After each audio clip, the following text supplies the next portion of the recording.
I had a conversation with a friend this week. Haven't seen him for a while. And I said, how are you going? He said, well, actually, I've been a bit tired. I've been feeling a little kind of weary. And I think at this time of the year, many of us can relate to that as we get towards the end of a year.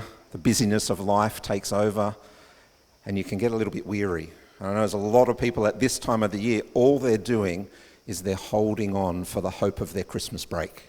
Because they go between Christmas and New Year, I'm getting some time off, and so they're holding on to take that well-earned break. Now, for some that might be a holiday, for some it could just be, hanging on for the weekend. So many people I speak to are like, I can't wait for Friday to come because the weekend is just around the corner. But that's not how we're supposed to live. That's not how we're supposed to live as followers of Jesus. Now, I want to say this. It is important that we have regular rest during the year. If you've been in church for any length of time, you would know about the Sabbath, and God says that at least one day of the week we should set aside for rest. I also think, though, having regular holidays, walks on the beach, a round of golf, fishing, crafting, gardening, whatever it is that is restful for you, we need to think about that. So for me, gardening is not restful. I look at my garden and I think, that's a lot of work. But I know for some, like Daniel loves gardening. His garden is beautiful. It's very restful. It's very relaxing. But God's got a better plan for us than just to be resting one day a week, than just to be sort of going from week to week. Now, the Sabbath is important. We need to honor that. We need to respect that. We need to protect that. But I believe that God wants more than just a brief respite for you and for me. And there's something really, really important that I want you to remember when it comes to your rest, and that is this. We are not merely called to survive this life. And I think too many people are holding on thinking, I'm just going to survive to the end of the day. I'm going to survive to the end of the week. I'm going to survive to December 22 or December 24 whenever they get a break. If I can just hold on, then things will be better. Things will be okay. But that is not God's plan for you, and it's not God's plan for me, because he's got a much better plan. His desire is that you and I would venture through this life and never feel weary. We would never feel tired, that we would never feel run down. That's his plan, that's his desire. I don't know necessarily that anybody in this room has not experienced weariness or tiredness or exhaustion or things like that. But his desire is that you and I would go from strength to strength every day, that our strength would be increasing, that we will be growing in him, not getting weary and weary and weary and weary to the point that we're just holding on. And so my message today is called Soaring in Strength. Soaring in Strength. And there is a very, very simple truth from this message. It is this: the closer we are to God, the stronger we will be. The closer that we are to him, then the stronger we will be physically, emotionally, mentally, spiritually, in all areas of our life. And so today's message isn't simply about pushing through. It's not about going, I'm just going to hold on, I'm going to do things in my strength because if I do that, I can just get through to the end. Today's message is all about relying on the strength of God in your life and in my life. It is available to us every single moment of every single day. Not only is he able to renew your strength, to see you soaring in strength, but that's his desire for you and for me. So if you've got your Bibles, our text today, we are in the book of Isaiah, chapter 40. You can turn there. But as you do, just let me give you a little bit of context. So Isaiah is a prophetic book, and it's really divided into two major parts. And I love throughout Scripture that there are many books where there's kind of a turn, where things change, where you can see God intervening. And we see that in the book of Isaiah as well, because the first 39 chapters, basically, it's God's judgment against Israel and the surrounding nations. So he says some fairly strong words. He's got some fairly firm things that he needs to say to Israel. So if you just stop there at Isaiah 39, you didn't read any more, you'd think, well, that's a bit harsh. But there's a shift, there's a change from Isaiah 40 onwards. The tone changes from judgment to comfort. So Israel is judged, but then God changes, and there is comfort that is there. So let me give you some understanding if you're not familiar with the book of Isaiah. So in this, the Israelites, they're in exile in Babylon. They've been there for several decades, and they feel abandoned by God. They feel that God has left them. They've experienced the destruction of Jerusalem, the burning of the temple, the scattering of the people, and so they feel isolated, they feel without hope, and they're disconnected from God's promises. Isolation, without hope, disconnected. And so they're exhausted. They're weary from the long captivity, and so they have this overwhelming sense that our God has abandoned us. And that's where we find ourselves in chapter 40, I should say. They're wondering, has God forgotten us? What about the promises he spoke to us? What's happened to those? They're waiting for a future that really seems uncertain to them. And so they're in this really, really hard place. And I think sometimes we can find ourselves in those kind of places as well. If you're going through something tough in life, you can start to think, well, hold on, didn't God promise this? Didn't he promise his goodness into my situation, into my life? When you're in the depth of the spiritual battle, you might be thinking, well, when's God going to come beside me? When's he going to come and equip me with the tools that I need? And I just think in weariness, in tiredness, in those seasons of exhaustion is when we open up. They're very dangerous because we open up ourselves to a lot of lies of the enemy. And I want to talk about that in just a moment. But I want to say this. If you're going through pain, if you're feeling exhausted, if you're feeling abandoned, if you're feeling like God has let you down, he hasn't. He cares for you deeply. He loves you abundantly. And though that may be what your season right now looks like, the truth is that he has equipped you and will equip you to get through that and to come out the other side. And that's really what the book of Isaiah chapter 40 is all about. So he speaks to the weariness of the Israelites. He speaks to the promises that he has spoken over them. And I love in verse 1, it just starts like this. Comfort, comfort my people, says your God. And maybe to someone today, he's saying comfort. Comfort my beloved daughter. Comfort my cherished son. I haven't forgotten you. I haven't forgotten. It's not like I don't know what you're going through. And he wants to just speak comfort over you. So we don't have time to go through the first 26 verses of Isaiah 40, but I would encourage you this week to go through and read them. Isaiah 41 through to 26. If you're feeling like you need a bit of comfort, if you're feeling like you need a hug from your Heavenly Father, just camp there for the rest of your day. And I promise you, you'll get to the end of it and you'll go, oh, I feel so much better. Because that's who he is. But I want to move along and begin at verse 27. Because he speaks 4 verses that speak directly to the weary heart. So if you've got a weary heart, if you're feeling a bit run down, a bit like you're hanging on, I know he wants to speak to you through our passage today. It begins in verse 27 and it says this. O Jacob, how can you say the Lord does not see your troubles? O Israel, how can you say God ignores your rights? Have you never heard? Have you never understood? The Lord is the everlasting God, the creator of all the earth. He never grows weak or weary. No one can measure the depths of his understanding. He gives power to the weak and strength to the powerless. Even youths will become weak and tired, and young men will fall in exhaustion. But those who trust in the Lord will find new strength. They will soar high on wings like eagles. They will run and not grow weary. They will walk and not faint.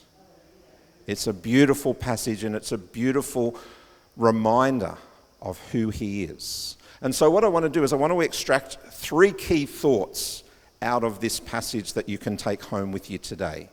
And I've made it really, really simple because for each thought, I'm just going to give you 1 word. So all you need to do is remember 3 words from today's message. Can we all do that? Yeah, we're all good with that? All right. So if you're feeling exhausted, if you're feeling down, know that this word is for you.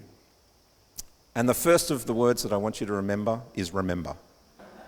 All right, now, I know sometimes as we get older, our memory's not as great as it used to be, and, I have moments of that.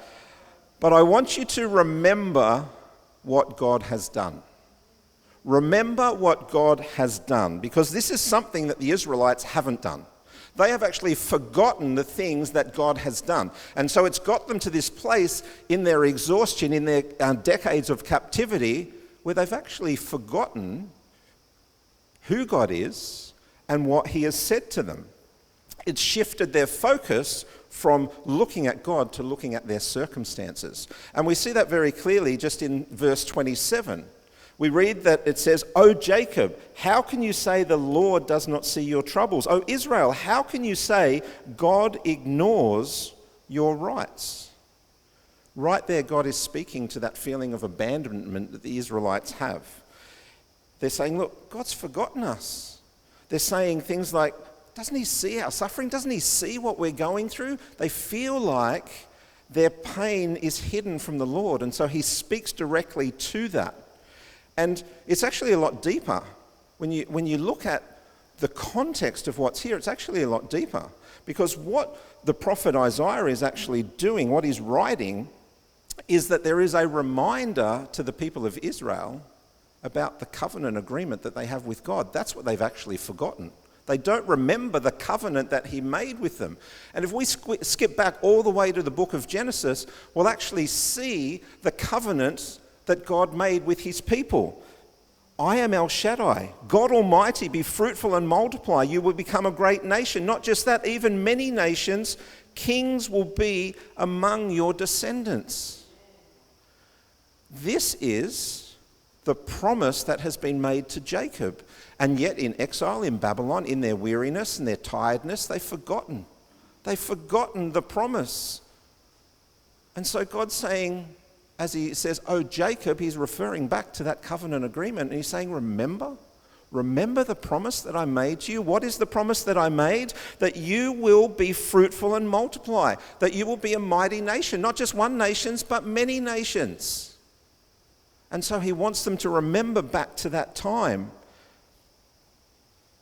that they are God's covenant people and that he will not abandon them. That's the promise that he has made to them. And so they need to remember that. And maybe sometimes for you and for me, when we start to feel like maybe God doesn't know our situation, he doesn't know our pain, he doesn't know what we're going through, maybe we feel that he's abandoned us or forgotten us, we need to remember the promises that he has spoken over us as well. We sang a song this morning that spoke about some of those promises.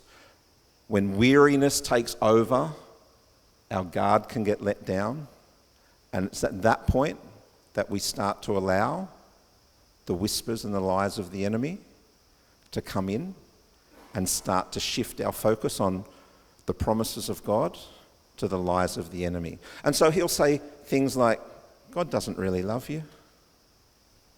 No, he doesn't. Maybe the person next to you, but he doesn't love you. Or he might say, God's not really on your side. He's not really for you. That wasn't a promise for you. That was a promise for somebody else. Or he might be really blunt and say, no, God didn't really promise that. You misheard. You misread. You misunderstood what it is, what God was saying. And so that's why it's so very, very important that we remember during the challenges of life, we remember back to the promises that he has spoken to us, but we also remember his faithfulness. His faithfulness. Everybody goes through tough seasons, but guess what? We all get through it because God journeys through us and he takes us through to the other side. And when we look back, we can see how he faithfully journeyed the journey with us. And sometimes there are times when we are tired, when we're weary, when we're not sure what's going on in our particular circumstance or situation, where we need to remember where God has been faithful before and that he will be faithful again. Don't forget the past promises that he has been faithful to. Don't forget the past victories that you have had because of him. Because here's a truth for you, God's faithfulness doesn't waver. It doesn't change. He is constant. He's the same yesterday, today, and forever. And so his faithfulness is the same yesterday, today, and forever. His covenant with Israel wasn't based on their perceptions of him or their circumstances. His covenant was based with them on his unchanging character. And so it is for you and for me. His character is unchanging. It extends today to us through Jesus. So you might be feeling weary. You might be feeling run down. I get that. But can I encourage you to remember to rely on the promises that God has spoken, even when life feels overwhelming, because I know that it does. I got 6 kids. I can get overwhelmed at home. They can be a handful at times. But in verse 28, God actually provides some reassurance to the Israelites. He provides some reassurance to you and to me. He says, have you never heard? Have you never understood? A couple of questions, but they're challenging questions. They're questions encouraging the Israelites or telling the Israelites to actually remember the things that you have heard. Remember the things that you know about me. Remember back to our covenant agreement. Remember those times, those testimonies of my faithfulness. That's what he's actually saying to them there. Don't you understand the covenant agreement that you and I have made? Because they've forgotten it. They've lost track of where they are. And I think it's a good reminder for us that he is the everlasting God. He is the everlasting God. Your present circumstances, your present challenges, whatever it is that you're going through, nothing is beyond him. And it says there that he is the creator of all the earth. Think about that. The creator of all the earth. So no matter what mountain is there right in front of you, the creator of the earth can bulldoze right through that. He can get rid of that, no problem at all. He created everything, the sun, the stars, the sea, the soil. So he maintains the heavens and he can intervene and handle whatever it is that you're facing. So I want to encourage you to remember his faithfulness. Remember his promises. And the second word that I need you to remember is simply the word know. Now this is not N-O, this is K-N-O-W. Know who God is. Remember his promises, but I want to encourage you to know who he is. Because the truth is this, no matter our challenges, no matter how real they are, I'm not saying they're not real, but they're nothing compared to the power of God who created everything. They're absolutely nothing. And we need to remember that he doesn't operate in the same way that you and I do. And I love this part. Because we grow weary in the battle. In the spiritual battle in daily life, we grow weary. But it tells us in verse 28 that he never grows weak or weary. He never grows weak or weary. He is immune to the humanity of you and I. The limitations, the conditions of humanity are not applicable to him. And I know that as you battle something over a longer time and your faith can become weak, or you can start to doubt, you can have those questions, know that he doesn't lose sight of your situation, of your circumstances, of the journey that you are on, and he doesn't become too tired to care for you and to care for me. He does not grow weak or weary. That is a truth that you need to know. God's strength never fails. Unlike our friends, unlike our family, unlike your pastors, his strength never fails. To know him is to know that as a truth. That's part of knowing him, is going, I know that he does not get weary. He does not become weak. So you might be thinking, oh, well, that means he doesn't understand what it is to live this life that you and I live, and the challenges and the exhaustion we can feel, the tiredness and all those kind of things. No, not at all. He understands completely what it is to be weak, to be tired. And we see very much in Jesus an example of this. When he walked the earth, I should say, he took regular rest. We often see that Scripture tells us that he left where he was, he left the people that he was with, that he had sown into, and he went to have a time of rest and spend time with the Father. And it tells us very clearly in Hebrews, I think it is, yes, Hebrews 4 verse 15, that Jesus, our high priest, can actually sympathize with our weaknesses. Here's what it says. This high priest of ours understands our weaknesses. Why? For he faced all of the same testings we do, yet here's the difference. He did not sin. So Jesus understands exactly what it is to be weak, to be weary, to be tired, to be exhausted, to feel like you can't take another step forward. He knows exactly what that feels like. So God understands. He senses your pain. He's aware of the challenges and the struggles that you are going through. And if you don't think that's true, I want you to look at the end of verse 28. It says, "No one can measure the depth of his understanding." He understands more about your situation than you do. You might understand a small part of what's going on. But the depth of his understanding, neither you or I can comprehend that.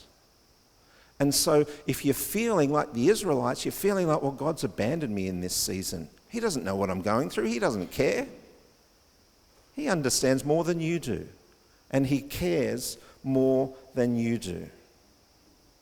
He is deeply aware of what you're going through. His understanding of your condition is much greater than any person can comprehend what you're going through. And that's why we need to know who God is. That's why the know part is there. You need to know who he is, not in a theoretical sense. There are a lot of people that know about him, but don't actually know him personally. Those are two very, very different things. You need to know him in a deep and personal way, because when you do, you can stand on his promises. You can say, you know what, God? No matter what my present circumstances look like, I know who you are. I know that you are my God, that you are my Savior, that you are my helper, that you are my comforter. And you can stand on that. You can remind yourself that he is faithful, even as you walk through the deepest, darkest valley. When you know him, you know that he will faithfully journey that through. You can remind himself that his grace sustains you, that he is working for your good, that he will work out all things for good. Because in that moment, when we're tired, often we can't see his goodness. But when we know who he is, then we know that he is good. That is part of who he is. But knowing these truths can only come from knowing him in a deeply personal way. A shallow relationship doesn't bring the assurance of knowing who he is. And that's why each and every day we should know him more, know him more, know him more. I love in verse 29, there's some encouragement for you and for me. He says this: he gives power to the weak and strength to the powerless. Now, we live in a world where we're supposed to, depending on who you listen to, we're supposed to project that we've got it all together, that we're strong, that we can handle whatever comes our way. You know, we put on a brave face. We go, yeah, it's all good. Yeah, I'm dying inside, but it's all good. I got it all together. But that's not what this verse says, because his heart is not for you and I to go through life struggling, to go through life exhausted. But that in those times when we feel weak, when we feel powerless, that we would actually seek him, that we would come to him, that we would know that God is the source of the strength that we need, that we would know him in that way, that we would know him in that way. And it's really important, I think, just for a moment, if we can focus on who he gives strength to. It doesn't say he gives strength to the proud. It doesn't say he gives strength to the self-righteous. It doesn't say he gives strength to those that are confident in their own wisdom, those that are confident in their own strength. It doesn't say that at all. It doesn't say he gives that to those who believe they don't need help, because those kinds of people will receive nothing from him. It says that he gives strength to the weak and the powerless.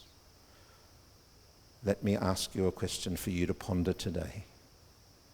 Are you weak? Are you powerless? Because when you come to him in that posture, that's when he can do something with you. That's when he can sow into you. And I love how the Apostle Paul shares a great testimony about his weakness. In 2 Corinthians, he says, "My grace is all you need. My power works best in weakness. So now I am glad to boast about my weaknesses so that the power of Christ can work through me." Paul was, I think, one of the strongest Christians that you will find. He went through some stuff and he remained steadfast. He stood on the truth of God's word. He didn't allow his circumstances to sway him. And we lift him up today as being a great example of what it is to be a follower of Jesus. And yet, even in him, he says, "I am glad to boast about my weaknesses," because the grace of God and his strength are most evident when we acknowledge our weaknesses.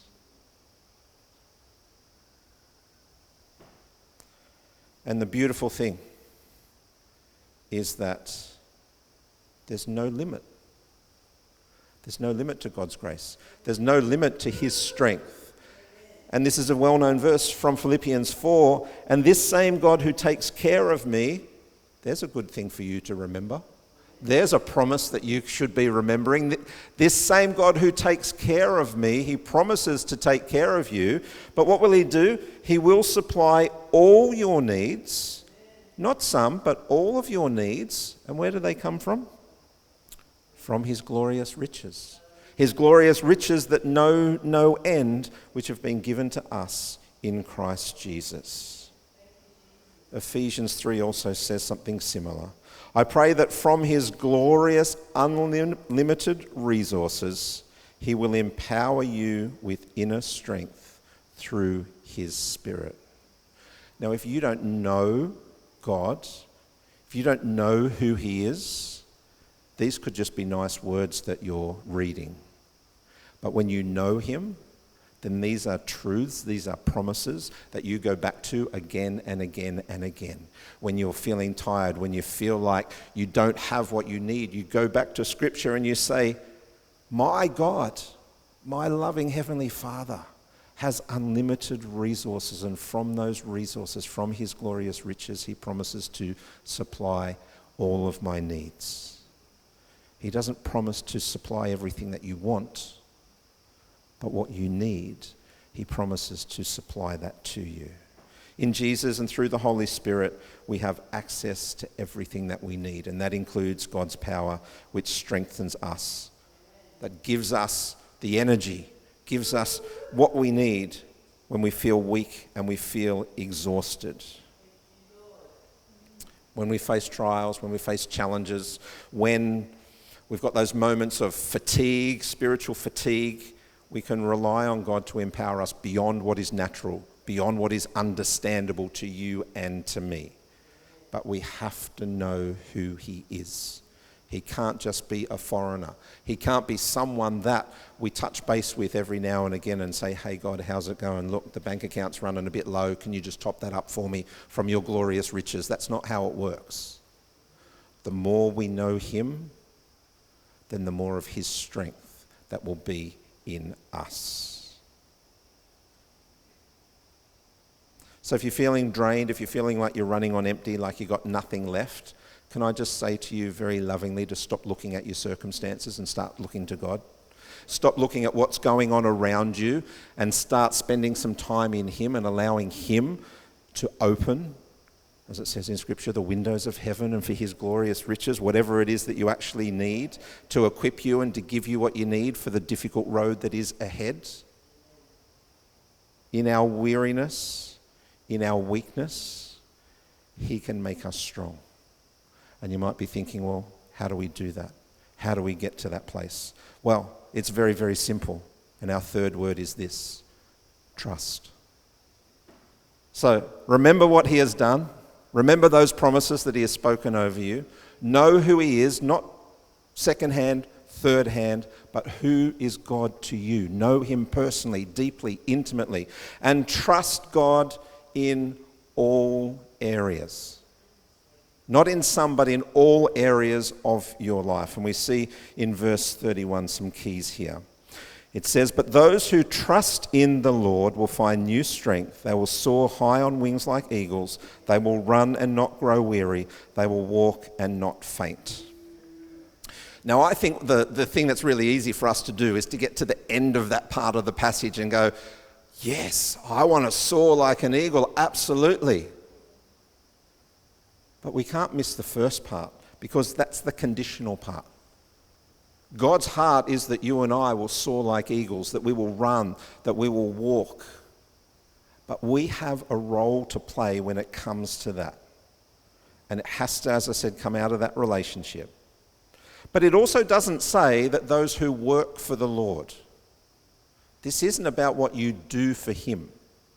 You can be as busy and active as you want serving Him, but still not have any trust in Him.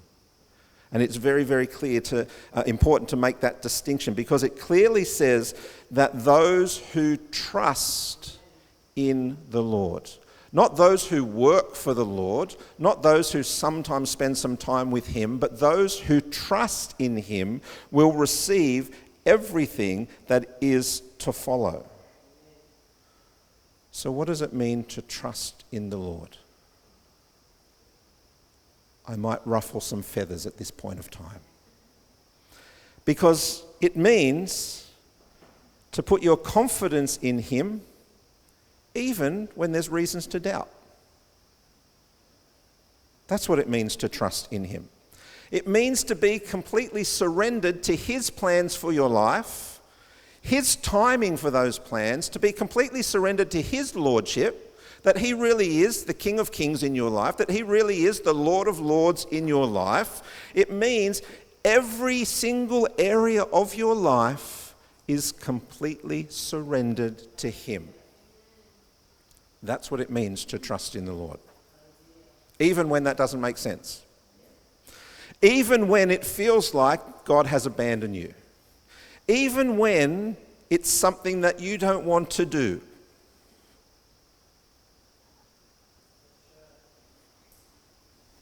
That's what it means to trust in Him. Believing His promises are true, even when you haven't seen that fulfilled yet. I trust you and your promises. It means that He will keep His covenant with you, even if you are exiled in Babylon for decades and decades. That's what it means to trust in Him. And I want to reinforce that, because trust is the key that unlocks the door to His strength. And it says quite clearly that those who trust in the Lord will, not might, but will find strength. Trust is about surrendering what you can't do to the one who can. That's what trust is.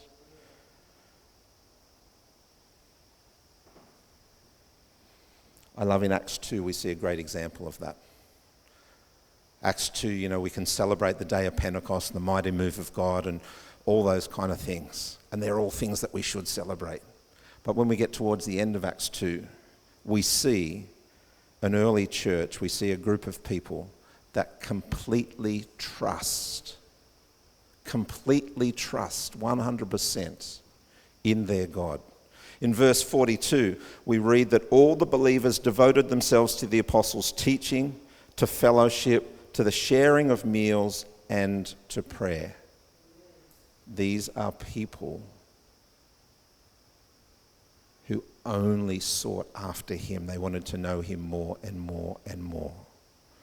And then in verse 45, they sold their property and possessions and shared the money with those in need. This is the posture of what it means to trust God. Now, Acts 2:45 can be challenging, because sometimes people will read that and go, does that mean I have to do that too? Well, that's a conversation between you and God, but here's my question. If He said, yes, that's what I want you to do, what would your answer be? I've had 3 times in my life where He's asked me to lay everything down. And it's been a bit of a journey to get there, but I've got there. And every single time, he has come back and been faithful to those moments of time that I was in. So is your trust at the level where you could walk away from what is known? That you could walk away from what is comfortable? That if he asked you, would you walk away from what you hold dearly and do what he asked you to do? It's a challenge, I know. But that's what it means to actually trust in him. 100%, and the room's gone very, very quiet. It's about total surrender to the plans and the will of God. That's trusting him. But the good news is that when we do that, when we get to that place, we find new strength. And so when we're tired or weary or just holding on, for the Christmas break to come, maybe in our moment of weakness, what we need to do is we need to surrender all of that. And we need to say, God, whatever your plan is for me right now, I'm going to step into that. And as we do that, his strength comes in and rejuvenates us and provides us with what we need to continue to move forward, because it's not just a promise of rest. It's a promise of renewal. It's not about going, well, just have a bit of a lie down for an hour or two and you'll be fine. This is about him re-energizing and renewing you so that, if you want to think about it in this sense, it's like you're young again. Remember being young, full of energy? Rob's laughing, or maybe he didn't have any energy when he was younger, I'm not sure. But it's a strength that allows us to get through anything that the enemy is throwing our way. A strength that says, no matter what, Jesus is enough. If all I have is him, I have enough. It's a strength that says, yes, things might look bleak right now. Yes, the mountain that is before me seems insurmountable. But do you know what? I know that God is faithful. And so I'm going to remember and stand on his promises. I'm going to trust that I know who he is and who his word says that he is. And so that no challenge that is before me, there's nothing that he can't overcome. And that's what it is to trust in him. A renewal of spiritual strength. And so we see in the rest of this verse what that looks like. And there are 3 parts to that. And the first is that we can soar high on wings like eagles. If you're afraid of heights, don't worry, because he'll give you the strength to overcome that as well. But I love this imagery that is there. So if you think about an eagle flies high above the storms. It doesn't fly in the storm, it flies above the storm. They've got a strength that comes from this ability to rise above the chaos that is going on in the world below. And so they can soar above their circumstances. And that's what God is saying to you and I. When his strength is in us, we can soar above any circumstance that we find ourselves in. Whatever the struggle, we can soar above that. We can soar above the lies of the enemy. And as we get that bird's eye view, do you know what we get to see? We get to see what God sees, and that is not just a single moment in time, but we get to see the big picture of what is going on and what he is doing in our lives and what he's doing in the lives of others. He gives us that strength to soar above everything. He also gives us another strength, though, and that is to run and not grow weary. I've never been a runner, but I know that I can at least get 100 metres done. But of 100 metres, I'm going to tell you, I'd be sucking in the air and potentially on the ground. At least these days anyway. But that's a bit how people approach life. Like it's a 100-metre sprint. Oh, if I just get to the end of the week, then I'll get to the finish line. Oh, if I just get to the Christmas break. But this life is not a sprint. This life that you and I are living is a marathon. And so God's plan for you and for me is that we would run the race and we will run it to the end and we would not get weary doing that. And so he says here that we will run and we will not grow weary. He wants us to run a life where we are full of passion, where we are full of fire for the things of God, where we are full of this desire to be the ambassadors of God and to make Jesus known. That's the race that he wants us to run, to be full of excitement for the opportunities that he brings across our path. This is what the strength is for. It's not for you and for me, but it's for his kingdom purposes. And then thirdly, sometimes the strength is for us to walk. So a number of years ago, I was ironically walking and I tore the meniscus in my knee. And so I can't run anymore because my knee just kind of flops, like it just kind of bends any which way. So I can't run anymore. I just mentioned I didn't really run at all before that, but I definitely can't now. And so I've got to walk. But I haven't stopped. I'm continuing to move. And I think that's what God is saying to us here. Physically, our bodies may get older, and physically, running may become an issue because, we've got bad knees or whatever it might be. There might be limitations that our bodies have. But he is saying spiritually, we need to keep moving. Spiritually, I am giving you the strength to continue to move, to continue to do the things that I have called you to do, to continue to stay on the path that I have for you and for your life. So he wants you to keep moving forward. So sometimes the strength is not for running, it's simply for walking. But it's strength for you to keep going.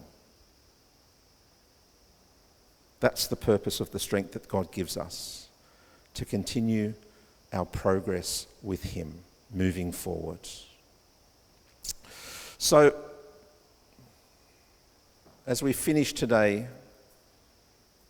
3 things that I want you to remember. Because my hope is that every day you would soar in strength. My hope is that every day you would go from strength to strength. My hope is that today you would be stronger spiritually than you were yesterday. And tomorrow you would be stronger spiritually than you were today. That you would continue, no matter what comes across your path, that you would continue just to soar in strength with him. So I want you to firstly remember. I want you to remember the promises of God. In those times when things look bleak, in those times when you're exhausted, when you're tired, when you feel like God has abandoned you, when it seems like you've been in exile for decades and decades and decades, I want you to remember that he is there right beside you, that he hasn't abandoned you, he hasn't forsaken you, he hasn't done any of that. Hold on to his promises that say he will renew your strength when you trust in him. Rely on his promises and just see what he will do in your life. Remember. The second thing I want you to do, I want you to take steps to know him more and more and more every single day. Know him more intimately. I don't want you to know about him, I want you to know who he is, his character, his DNA, his heart for you, his heart for his church. When we know him, when the storms of life come, we can handle anything. We can handle anything that comes our way